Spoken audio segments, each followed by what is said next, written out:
Broadcasting live from the Business RadioX studios in Phoenix, Arizona, it's time for Phoenix Business Radio, spotlighting the city's best businesses and the people who lead them.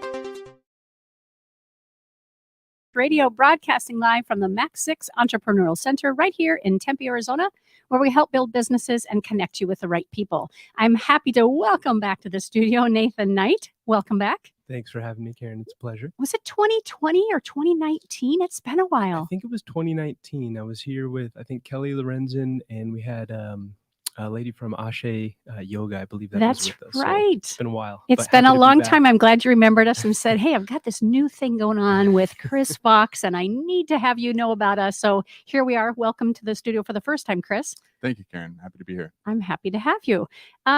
Sales reps for GMS.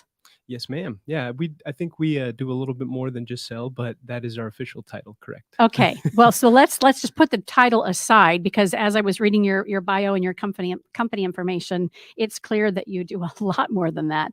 So I would love for both of you just to jump in and tell us who is GMS and why is it important for business owners.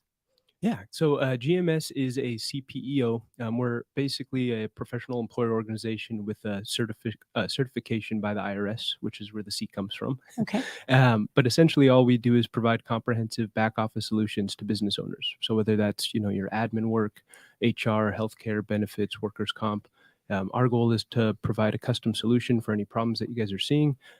Basically allow the business owner to sleep better at night, knowing that someone like us is handling all these administrative tasks. Because at the end of the day, they didn't start their business to talk about HR or, worry about their employees' healthcare. Although maybe some of them did, the majority have a specific goal in mind. And, typically those admin duties don't fall inside that goal. So we're here to take that off their shoulders and, really do it ourselves. Nate really hit the nail on the head with that one. Not much more I can add, but yeah, basically we help business owners sleep better at night by taking the burden that comes with managing human capital. So when you start to hire employees, there's compliance laws, things like that fall into play. And yeah, we're on a mission to take that off of most business owners' plate here in Phoenix. So good. What size businesses, or does it matter? Not necessarily. Our average consumer is typically between 5 and I would say 200 employees. We've worked with larger businesses. We work with the Mayo Clinic over in Ohio, so we have some larger clients that are 1,000 plus.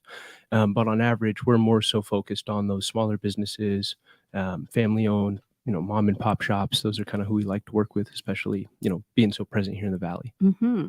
I would love to put a pin in GMS for a minute and talk about both of your backgrounds. What makes you excited about what you're doing, and what makes you a great representative for GMS? Oh, if we have another 2 hours, we do. No, we have an hour. Well, good question. We've kind of known each other for a long time now. We started out actually meeting each other through a mutual acquaintance, also named Chris Fox. Oh, how funny! True.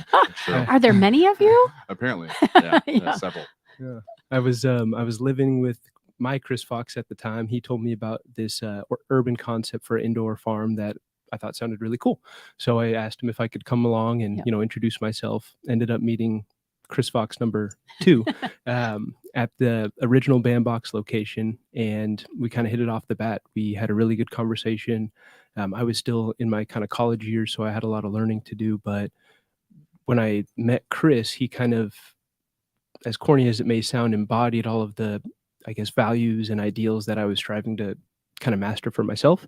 And I saw him implementing them on a real world level. So I was really impressed off the bat, really liked the actual concept of what he was doing. And it was essentially growing nutrient dense produce in an urban setting to feed the local community.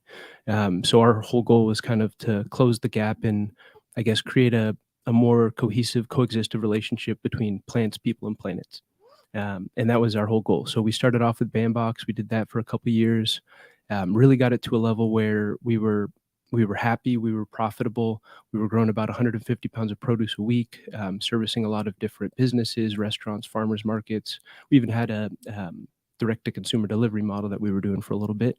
And then COVID came around, and we had a lot to adjust with at that point. But we had learned so much through that, the Bandbox endeavor, that we didn't really know what to do with it at first. We had all these pieces that were kind of floating around, and from an initial perspective, we almost thought that we had failed because COVID took us out. COVID really had a hard effect on the business itself. But when we kind of opened our eyes and looked around, we realized all the different things that we learned, all the new pieces of information that we gathered, all the new relationships and people that we met.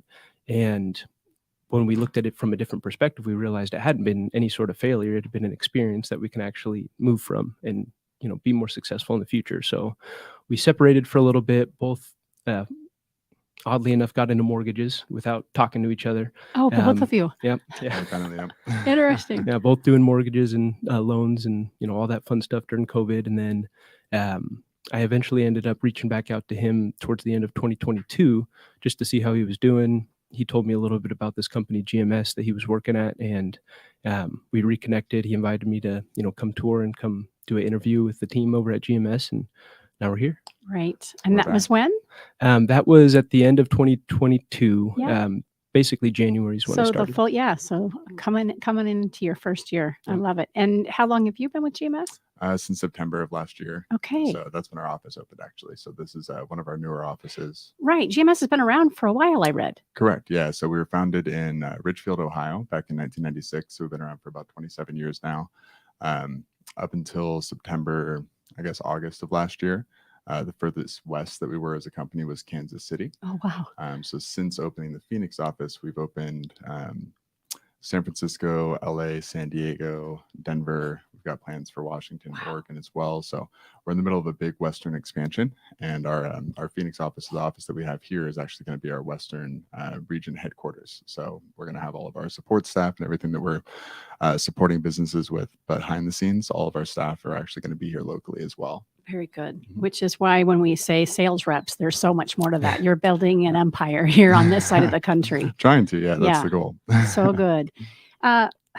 When does a company know, or when should we know that it's time to hire someone like GMS?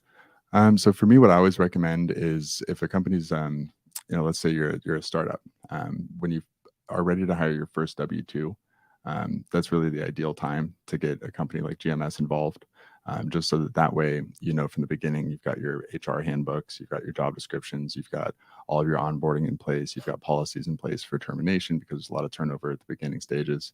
And you really get it set up the right way from the beginning. It helps prevent the most amount of headaches. We're all about that, the maximizing the benefit there. So I always recommend when you're ready to hire your first W-2 employee, that's a great time.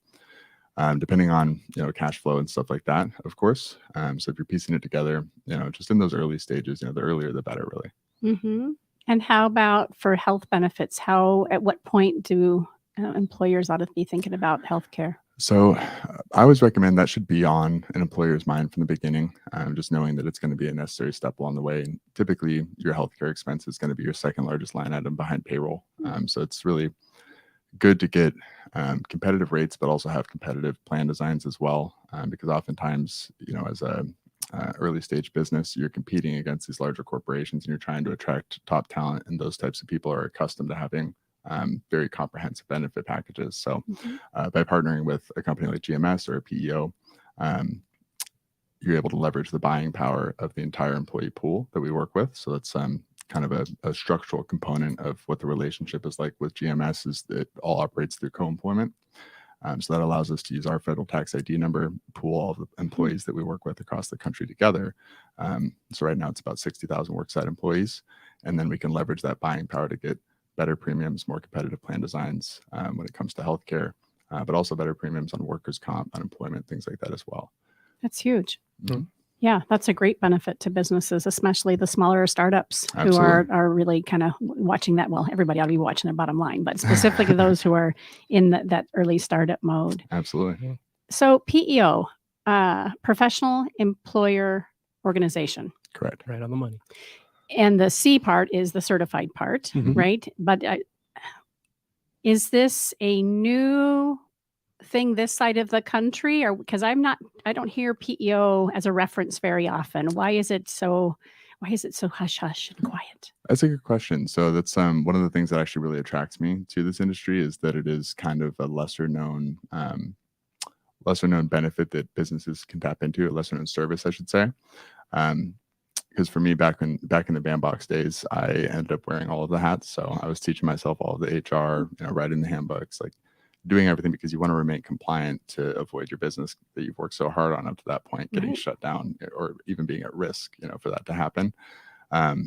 So I ended up wearing all the hats, and I think that's what spread me thin when COVID happened. And so because of that, my attention was spread so thin that we weren't able to kind of withstand the impact that COVID had on our overall economy. And so I think if I knew about PEOs back then, it could have made a big difference, and so it really drives us, I think, Nathan and myself, in our current role, is to help business owners not go through what we went through, and potentially make an impact on the longevity of the business. Yeah. And for me, it's always been, it comes down to marketing. I think POs have been around for so long, but they were based off of the original model of co-employment. So that, I think, had, initially a negative connotation when it first started out back in the 90s. And that's nothing like what we do now at all with POs in general. But I think a lot of times people run into companies or businesses that offer PEO services, and they don't really know, because it's kind of piecemeal together, such as ADP, QuickBooks. Those technically do a lot of the same things that we do. But when we talk about PEOs, it's just basically putting it all under one umbrella. And for me, I've always looked at least the opportunity that we have here, kind of like how diamonds were marketed back in, the early 20s. They would have sales reps that had to essentially create this sense of uniqueness with a diamond. They were super prevalent. They weren't really that rare, but they had to kind of foster that belief in people. So they sent people out to high schools throughout the country and actually had people talk about diamonds to high school students. Really? Yeah. And the kids, high school kids, they can't buy a diamond. They're not thinking about probably even marrying anyone at that point. But they knew that when they got there, that the diamond was the way to go. So for me, that's kind of the opportunity that we have, is making PEO or GMS particularly look like the diamond of businesses. Make sure that when you're ready to take your business to the next level and, commit, find a quality service like PEO and put it on the ring. Yeah, it's a great story to kind of explain why it's so important. Let's talk about the long-term benefits. So regardless of where you are at in your experience as a business owner, you've got, the talent to manage and take care of. And there's a lot of aspects to that to help keep you in business and keep things running smoothly. There's a little bit of an upfront cost or commitment, but long-term, how does it pan out for folks that are long-term working with you guys? Where are the benefits there? So the benefits there really come from the scalability of it. So, let's say you implemented a partnership with the PEO at the beginning stages. The way that like billing works with all PEOs, it's a per employee fee. So it's really scalable. You know exactly what your bottom line is going to be for your HR side of things. And I mean, oftentimes it's, I would say on average about, and this is being conservative, 20% of the cost of building it out yourself, in terms of like hiring an HR director or HR manager, because then you have their salary, and on average that's about $104,000 per year across the country. So rather than having to shell that out, you can partner with a PEO, get all of the benefits of having your own HR staff, but the difference being, rather than piecing it together yourself and kind of building it along the way and learning as you go, overnight, by partnering with a company like GMS specifically, you get the same HR back office as Fortune 500 companies would have. So a very scalable, fraction of the cost. The other long-term benefit, I'd say, and one thing that really allows GMS specifically to shine within the PEO space, is the fact that we are the owners and administrators of our own healthcare plan. So it's GMS Healthcare. If you work with us, it's not available on the open market. You can't get it through a broker relationship. Because we are the administrators, we're very involved with the claims process as well. So long-term, I think one of the biggest benefits is that you're not going to have those massive increases on your healthcare renewals. So let's say you already have plans in place, for your business, and oftentimes what'll happen is they'll quote, based off of like banded rates. So it's like street rates. And then after working with you for a year, seeing your claims history, they can increase that rate, sometimes up to the highest I've seen is 49% year over year. So with us, given that we are the administrators of the plan, we automatically audit any claim over $5,000. We negotiate with hospitals to ensure that the premiums remain level. And so the highest increase that I've seen with us year over year is about 14%. So, that's kind of to demonstrate the difference that we can make in the bottom line when it comes to at least healthcare. And it's interesting too, because it's really, dependent on the size, the scale of your business. Because you take a, a large company that's been around for 10 years, has 50 employees, it's a lot easier for them to see the short and long-term benefits of the services that we provide, because they have concrete numbers that they can actually compare it to. They can see how much they'd save, over time by utilizing our services as opposed to someone else. But when you're looking at, startup businesses, or maybe a newer business that's 3 years old, entrepreneurs that are in that stage that want to get there, it's a little different, because then you're comparing nothing to the cost of, our services, which is where it gets tricky. But at the same time, like Chris mentioned, you have to consider how much it would cost you to hire an average HR administrator or hire someone else onto your payroll. And oftentimes we're 15 to 20% of the cost that it would be to, do that.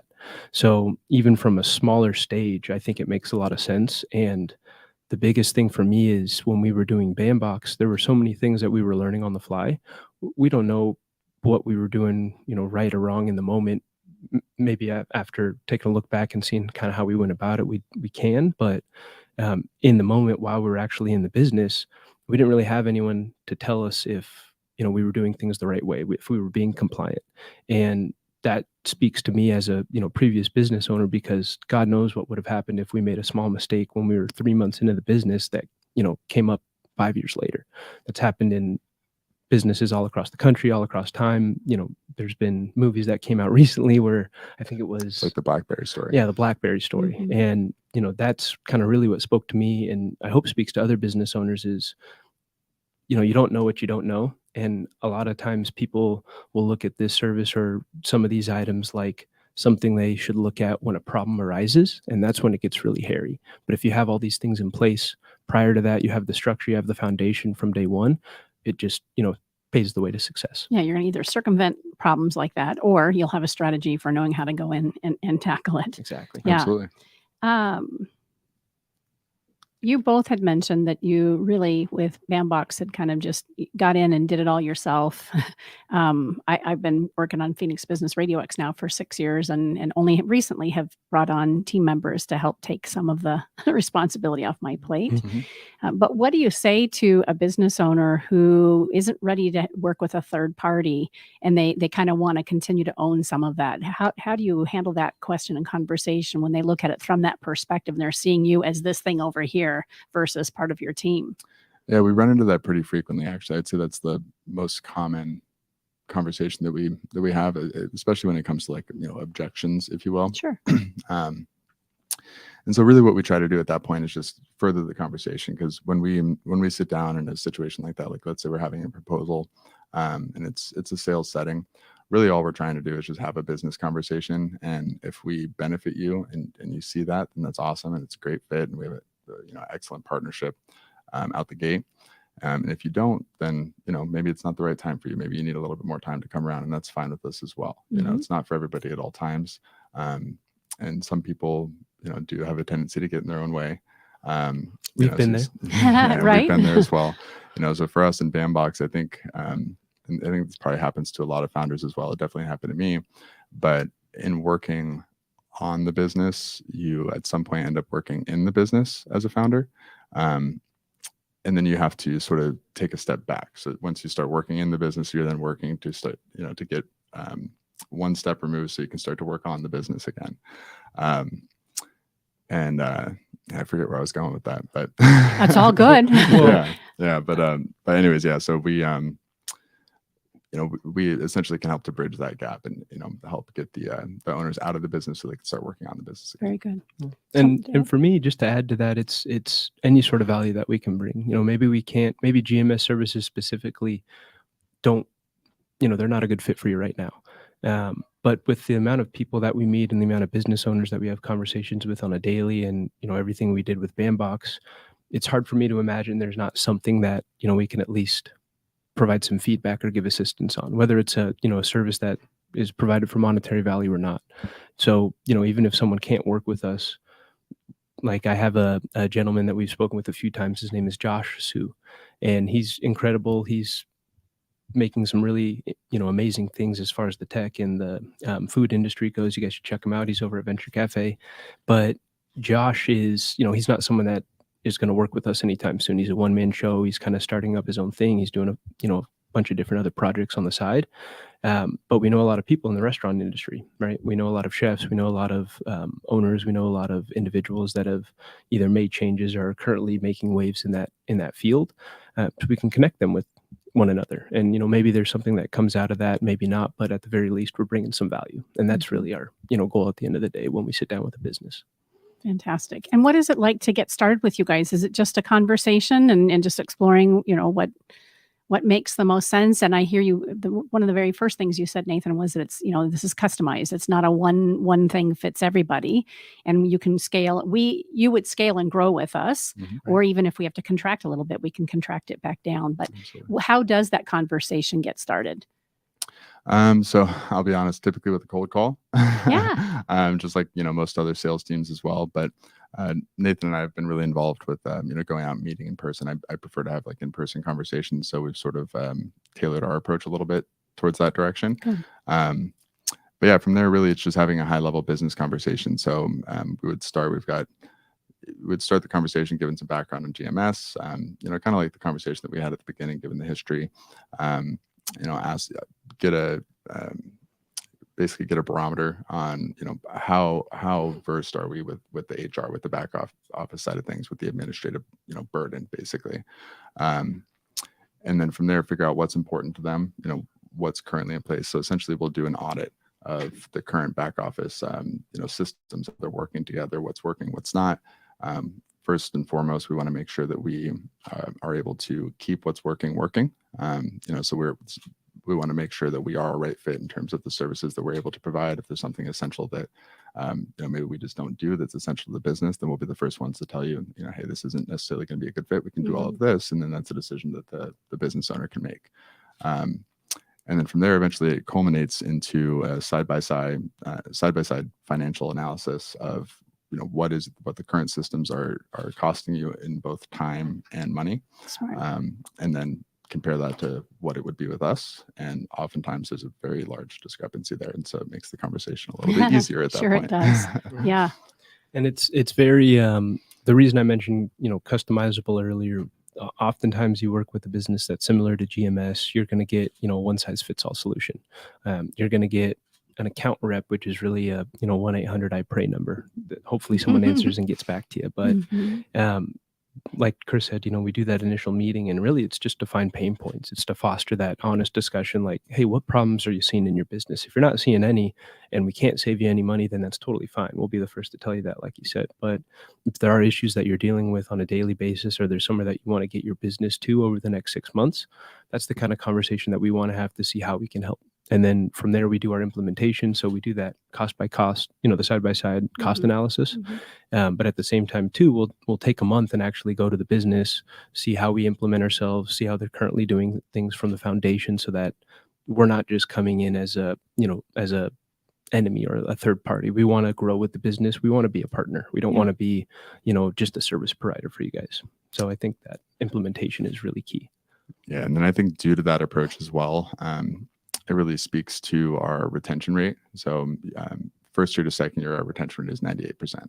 So because we take so much time at the beginning to really foster that partnership and not just be treated as a vendor, most businesses, stay on with us for the remainder of, the lifetime of the business. There was one more thing I was going to add to what you're saying. That's all I got for now. It's all right. Come back to it. And so you two are not new to Arizona, but GMS is fairly new to Arizona within the last year. And how can we help you continue to grow and be known, right? So what kind of professional organizations and what kind of businesses ought to be aware of? And to your point, even if they're not ready or not in a position to need your services, we know people who likely are going to need that. So where are you networking? What kinds of things besides being a guest on Business Radio X are you working on to get the word out? So we've been really involved with the Center for Entrepreneurial Innovation down at Gateway Community College. Good. So we just spoke at their, what that is, it's an incubation space for biotech startups. So they've already gone through proof of concept. They're at the point where they need investment or a plan to scale, like a go-to-market strategy. There's about 30 founders in the current program. They've had some graduates as well. So we spoke at their founders forum last month. It's a monthly event. They get all the founders in there, and we were able to provide, some HR education. Basically, Good. we virtually had our account managers, payroll specialists, and benefit administrators on the call or on the presentation as well. And so really provided a lot of value to those founders and kind of an open forum conversational type of setting. Through Venture Cafe, we've also been involved, through Center for Entrepreneurial Innovation, we actually got connected with Venture Cafe down in downtown Phoenix. So we've been going there as much as we can over the past few months. And that's led to a lot of really good and engaging connections. So we're actually going to a Chase Bank networking presentation thing later today through a connection that we made at Venture Very Cafe. City of Phoenix and their workforce development program as well. We were in some talks with Mesa Chamber of Commerce. We just joining Gilbert Chamber of Commerce sometime this week. But yeah, so really any organization that focuses on the local Arizona economy.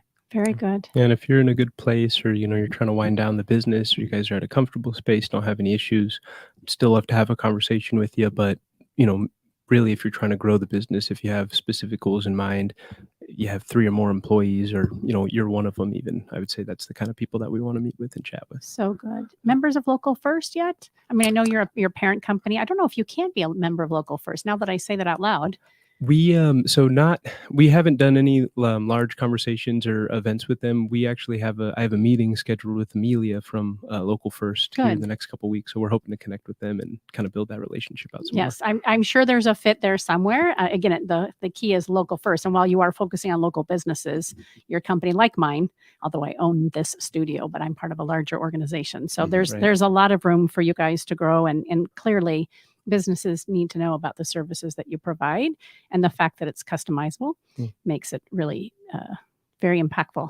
Absolutely. And exciting. Yeah, and that's I think one of our differentiators too. That's what I was going to say earlier is that what sets us apart from like our largest competitors. So our competitors are companies like ADP, Paychex, Insperity, Paycom, those payroll providers. They also do PEO services. So you never hear that about those big companies like that. Right. Okay. Yeah, and I think it's the sales approach, because they start you off on like a free plan or like a single user type plan, and then kind of piecemeal it as you go, and then eventually you're in a PEO type of relationship. Some of the time, but anyways, what sets us apart really is that those companies, like a company like ADP, they're international, they're the largest payroll provider in the world. And so they're looking for a specific type of company. They've got a demographic that they look for that's like their target client. Right. It's about 500 employees or so, large companies. And so it's, at least what I've seen in my experience so far, is that it's sometimes more difficult to get high level support from those larger corporations if you are smaller than their typical target demographic. And that's where we come into play. So we saw that, I think Mike Cahill, our CEO, probably saw that as a market opportunity, and we've designed our services to cater to that. So our founder is still our current CEO after 27 years with the largest privately held PEO in the country.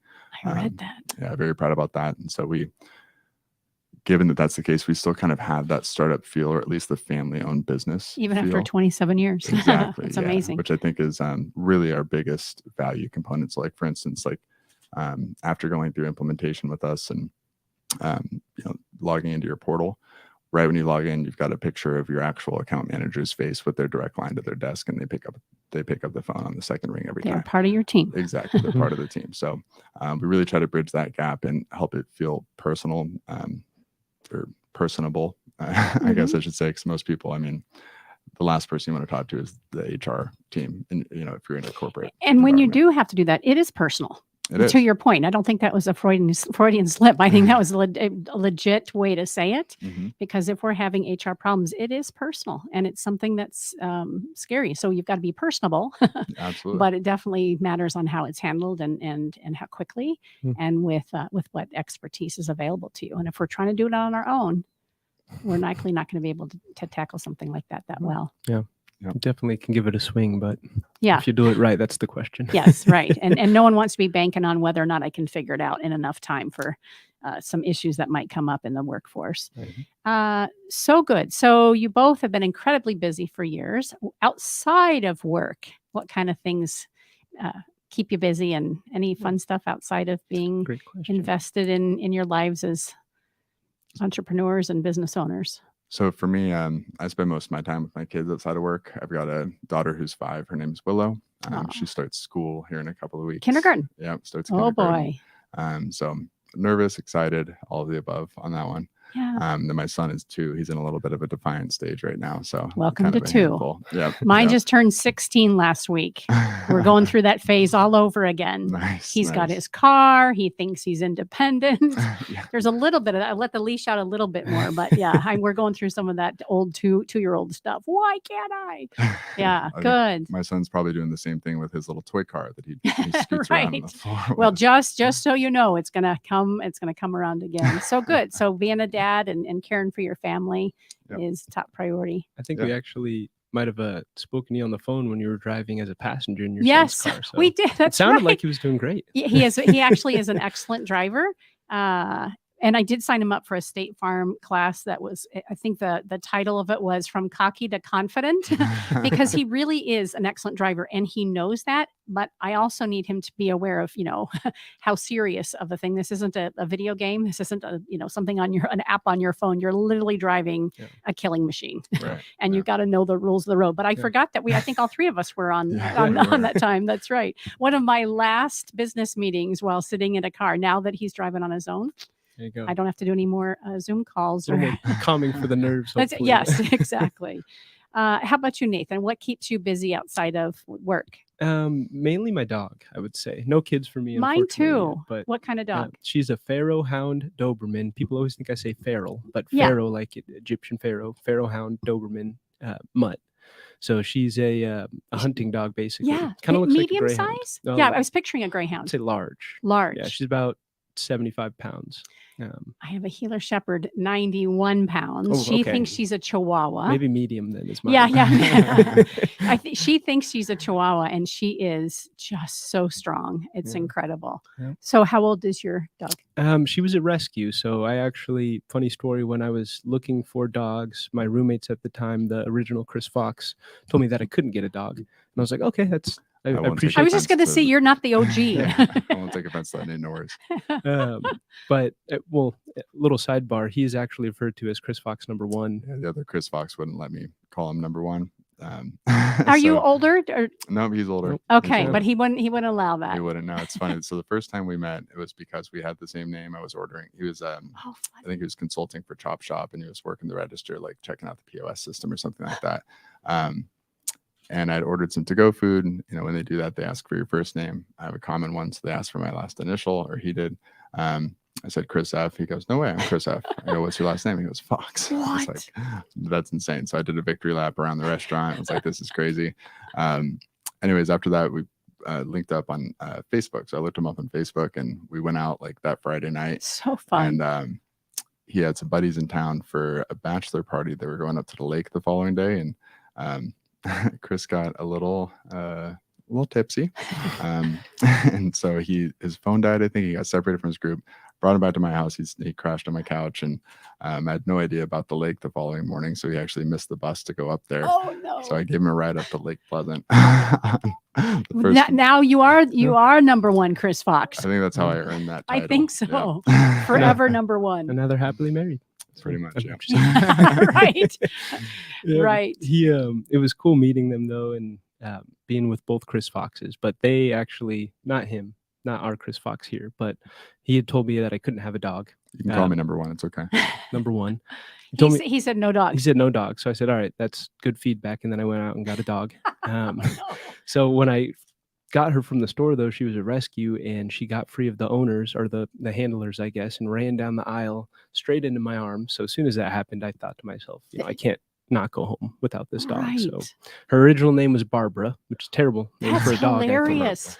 But her name now is Aya, like papaya. So Aya, A-Y-A? A-Y-A. Yeah. She's named after one of the first Egyptian pharaohs that was a queen. So cool. Yeah. Better than Barbara. Yeah, better than no Barbara. offense to Barbers in the world, but a dog named Barbara. Yeah. But besides that, and all the time spent on the dog, she eats most of my food and likes to wake me up. We're actually playing around with a new idea for a business model that we're thinking of, or at least some sort of value that we want to bring to people. So we're considering actually starting a podcast like this. We want to do some networking and marketing events. So I've been spending a good amount of time, kind of building that out and getting a better grasp of the concept and where we want to go with it. Good. Staying versatile. Yeah. Yep. I love it. Yep. Very good. So for our listeners and our viewers, what is the best way to get in front of you if they want you to come and speak to an organization or something like that? Is there an email or the website? What's the best way for them to connect with you? I would say email. For me, it's going to be nknight@groupmgmt.com. To make it easy, it's my first initial last name, nnight@groupmanagementabbreviated.com. Great. Or cell phone. That's also easiest. I prefer phone calls and text messages, honestly. 714-305-6657. Again, that's 714-305-6657. Give me a ring. I'd love to chat about your business. Great. And the website is groupmgmt.com, right? Yep, correct. Yeah. And how about to stay in touch with you, Chris Fox, number one, at least in my book. So same as Nate, email, phone call, text is ideal. You got the website domain right. So if you want more information, you can check us out online. My cell is going to be 623-304-0245, 623-304-0245. Then my email is just cfox, @groupmgmt.com. Excellent. So good to have both of you in the studio with us today, and really excited about making some of those connections and furthering the work that you guys get to do on this side of Kansas, I think is what you said. Is that right? Kansas City. Mm-hmm. So Phoenix Business RadioX, it's been around for 6 years. I opened the studio.